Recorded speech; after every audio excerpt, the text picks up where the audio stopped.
കെമിസ്ട്രിയിലെ ചില റിയാക്ഷനുകൾ വെച്ച് നമുക്ക് മാജിക്കുകൾ കാണിക്കാൻ പറ്റും. അതുപോലത്തെ ഒരു മാജിക്കിലേക്കാണ് ഞാൻ ഇന്ന് നിങ്ങളെ ക്ഷണിക്കുന്നത്. നമ്മുടെ മാജിക്കിൻ്റെ പേര് തന്നെ പ്യുവർ വാട്ടറിനെ പാലാക്കുന്നു എന്നുള്ളതാണ്. അങ്ങനെ നമ്മളൊരു ബീക്കറിൽ ആളുകളുടെ മുന്നിൽ ഒരു ബീക്കറിൽ വെള്ളം വെച്ചിട്ടുണ്ട്. അങ്ങനെ ആ ബീക്കറിലേക്ക് ആളുകൾ നോക്കി നിൽക്കാൻ ഞാനതിലേക്ക് ശക്തിയായിട്ട് ഊതുകയാണ്. അല്ലെങ്കിൽ കെമിസ്ട്രി അറിയുന്ന നമ്മൾ ശക്തിയായിട്ട് ഊതുകയാണ്. ഊതുന്ന സമയത്ത് അതത് ആ മിൽക്കായിട്ട് മാറുന്നു. അങ്ങനെ ഊതി ഊതി ഊതി അത് പാലാവുന്നു, മിൽക്കാവുന്നു. ആളുകൾ അന്തം വിടുന്നു, കയ്യടിക്കുന്നു. എങ്ങനെ ഇത് ആളുകളൊക്കെ നോക്കുന്നു, ഇയാളുടെ വായലെങ്ങാനും പാലുണ്ടായിരുന്നൊക്കെ നോക്കുന്നു. അങ്ങനെ നോക്കി നിൽക്കുന്ന സമയത്ത് മാജിക്ക് തീർന്നെന്ന് സംശയിക്കുന്ന ആ സമയത്ത് വീണ്ടും ഊതി ഊതി ഊതി ഊതി അത് വീണ്ടും പച്ചവെള്ളമാക്കുന്നു. ആദ്യം വാട്ടർ മിൽക്കാക്കി, പിന്നെ മിൽക്ക് വാട്ടറാക്കി. എന്താണ് ഇവിടെ സംഭവിച്ചത്? എന്താണ് ഇവിടെ നടന്നത്? കെമിസ്ട്രി അറിയുന്ന എൻ്റെ മക്കൾക്ക് വേണ്ടി മാത്രം ഞാൻ ഇതാ പറഞ്ഞിരുന്നു.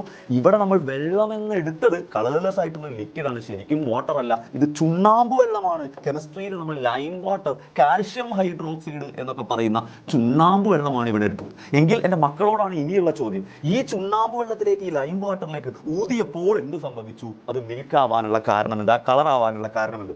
വീണ്ടും ഊതിയപ്പോൾ അത് കളർലെസ് ആയി. അതിനുള്ള കാരണമെന്ത്? മക്കളൊന്ന് കമന്റ് ചെയ്ത് നോക്കട്ടെ എത്രത്തോളം നിങ്ങൾക്ക് കെമിസ്ട്രി അറിയാമെന്ന്.